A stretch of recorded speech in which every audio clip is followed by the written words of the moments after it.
E hoje nós vamos falar sobre crenças que te impedem de entrar no mercado das licitações.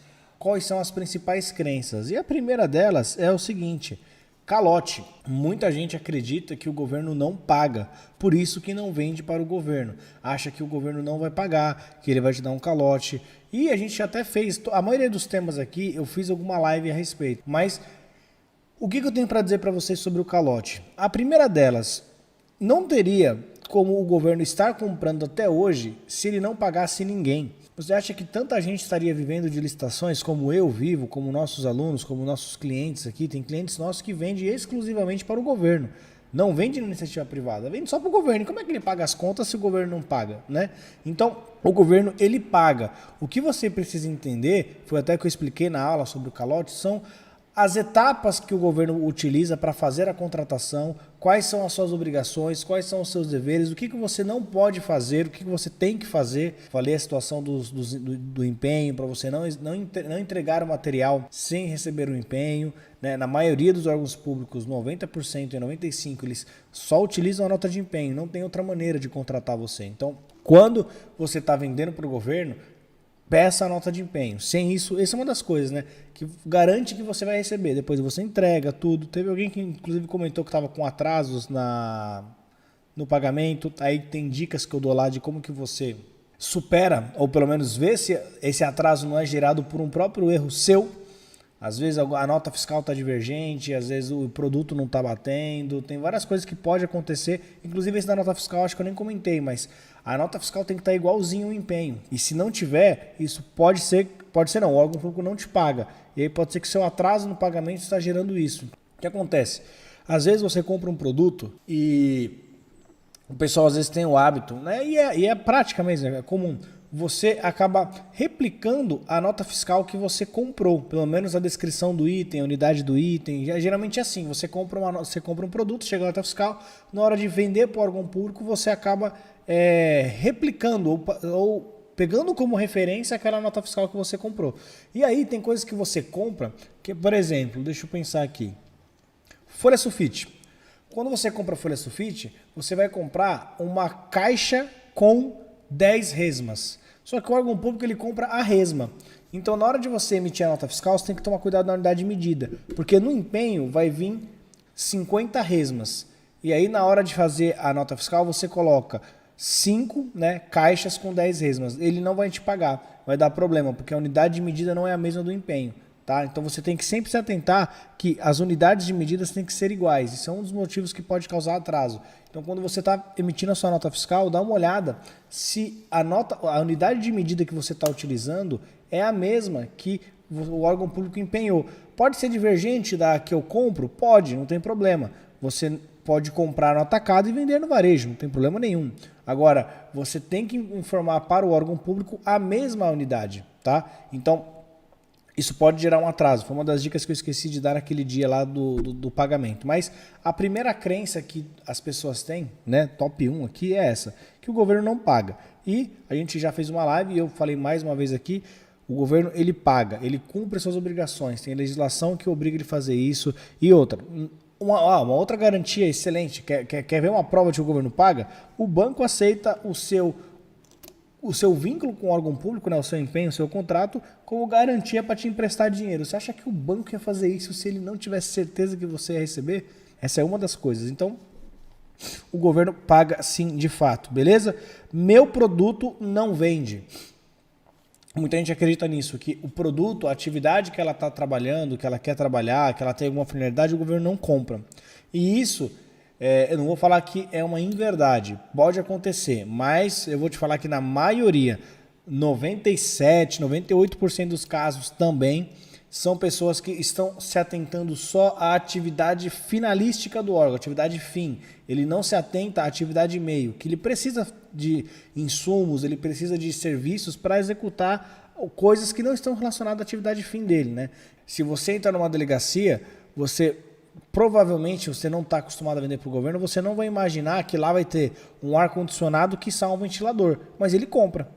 Apesar de não estar relacionado à atividade fim de proteger o cidadão, não tem nada a ver. Mas para ele exercer um bom trabalho, ele vai precisar de um ar-condicionado, quiçá no mínimo do ventilador. Tá? Aquele cara que atende você quando você liga lá o 90, aquele cara ele trabalha no computador, ele registra. Então ele tem um computador, ele tem um teclado, ele tem um mouse, provavelmente ele vai ter um apoio para braço, aqueles de ergonomia do trabalho, um negócio de mouse parecido com esse aqui, ó, sabe? Esses negocinhos de mouse, vai ter um apoio para perna. Então, talvez ele tenha, bem provável que ele tenha. Então, essas coisas não estão relacionadas à atividade fim do órgão público, mas ele compra, e compra muito. Então, você achar que seu produto não vende, às vezes é você não estar olhando para onde de fato ele pode estar. Tem lugares que ele vai estar que você não imagina, né? Dependendo do que você vende. A gente já viu várias coisas aqui, a gente tinha até uma seleção, não sei nem se está guardado isso ainda, de coisas bizarras que a gente via nas licitações, né? Tinha uma lá que era plasma de coelho. Eu falei, meu amigo, tinha algum público que estava comprando plasma de coelho. Eu nem sei o que é isso, mas essa ficou bem emblemática, o que a gente viu. Então, o governo ele compra de tudo. Você só precisa saber aonde que está a oportunidade para você vender. Então, você não necessariamente vai entrar numa escola e vai vender só giz e, sei lá, só giz e merenda. Não, tem muita coisa na escola. Você não vai entrar num posto de saúde e vai vender só agulha e seringa. Não, vai vender muito mais coisa. Lá tem muita coisa. Então, produto de limpeza, produto de informática, manutenção do ar-condicionado, tem muita coisa. Então, tudo isso basta você entender e olhar para saber se o seu produto, aonde ele está. Porque o governo compra. É muito difícil achar um produto que o governo não compra. Eu falei uma vez brincando aqui que eu nunca vi uma licitação para comprar cigarro. Então, talvez se você venda cigarro, talvez realmente nas licitações você não encontre.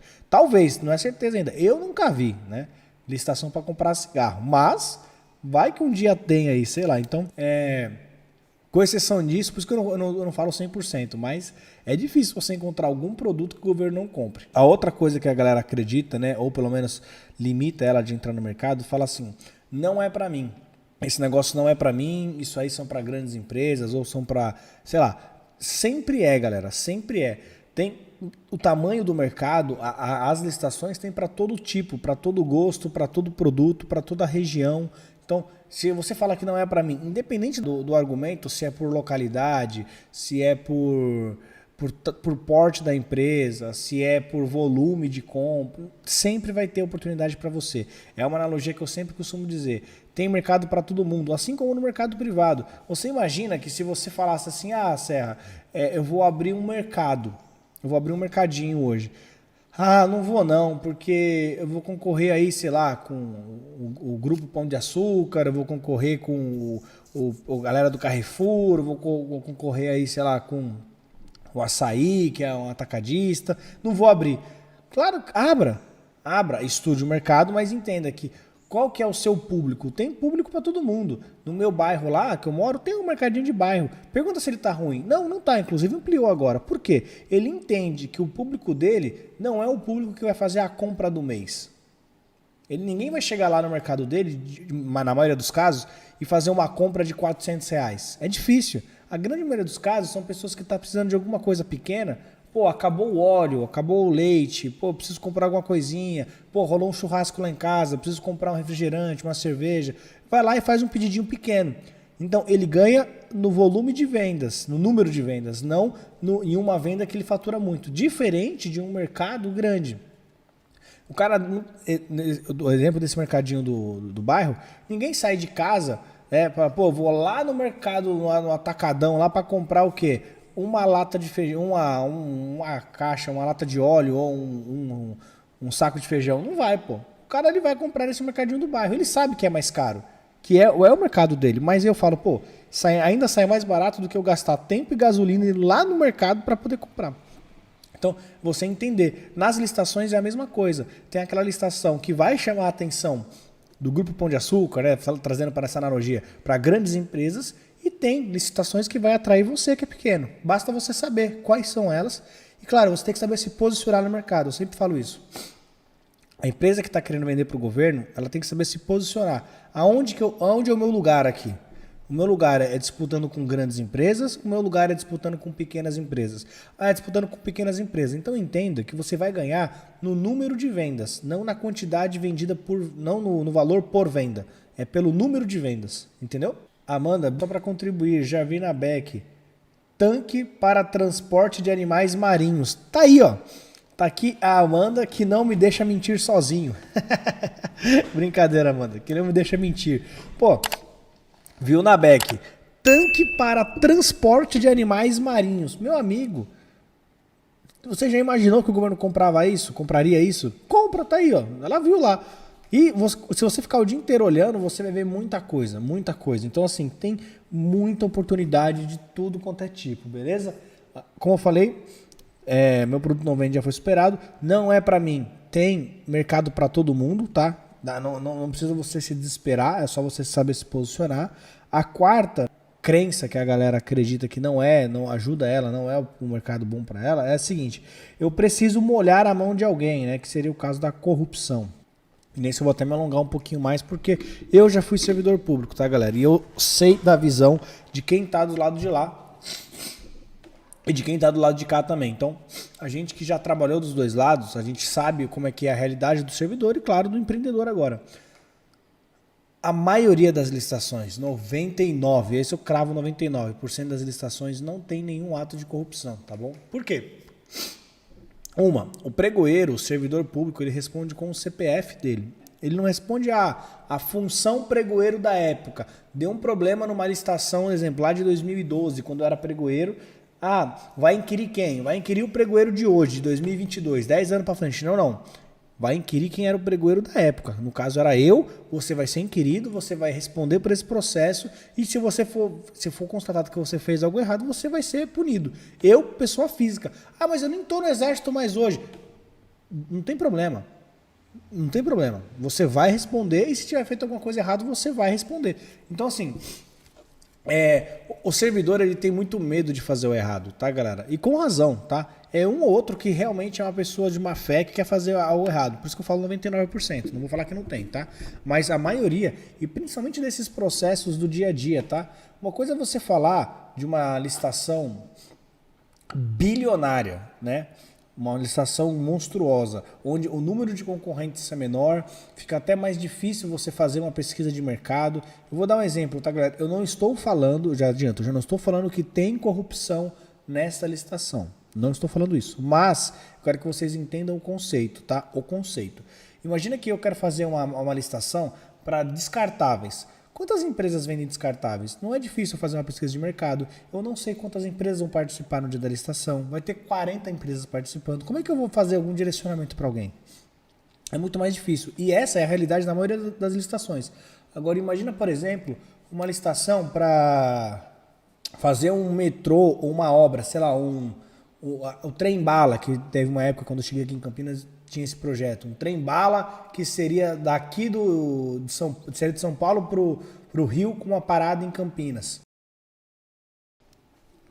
Beleza. Quantas empresas estão aptas a fazer esse trem-bala no país? Não deve ser muitas. Ou pelo menos é muito menos do que eu comprar copo descartável aqui. Como é que eu vou fazer a pesquisa de mercado? Na hora da participação, provavelmente eu já vou até saber quem vai participar, porque são poucas empresas aptas a fazer esse tipo de trabalho mesmo. Então, neste caso, na minha visão, dá mais margem para corrupção. Só que essas licitações são licitações que provavelmente você não participa, tá? Serra, eu participo. Parabéns. Pô, que bom para você. Você tem um capital legal. São licitações milionárias, bilionárias, dependendo do caso. Tá tudo bem. Agora, a maioria das licitações que a gente participa aqui é normal, pô. Uma licitação ali que beira 1 milhão, e são vários itens, você não ganha todos. Algumas são 4, 5, 6 milhões, mas é isso. São licitações que você vai ver que no final das contas você não ganha todos os itens, tem o desconto. Você ganha ali uns 400, 500, 600 mil durante todo o ano para você entregar. Então, são valores para o governo muito baixo, tá bom? Para o governo muito baixo. O cara que está envolvido com isso, ele não vai querer se sujar, ele não vai querer... E outra, é o que eu falei, a concorrência lá é diferente da concorrência para uma obra muito específica, onde não tem nem empresas aptas a fazer no país. Então, quando você vai vender para o governo, você não precisa ter medo de corrupção. Principalmente se você for vender isso, que é o básico, né? O básico, eu digo assim, é aquela coisa que você sabe que tem muitos concorrentes. Não é algo exclusivo, só eu vendo. Não, pô, é uma coisa que todo mundo vai... Você consegue encontrar concorrentes. E mesmo porque, como eu falei, o servidor público ele responde com o CPF dele. E para corromper, não precisa de duas pessoas, né? O que corrompe e o corrompido. Então, você precisa querer aceitar isso. Se você não aceitar, não tem corrupção, beleza?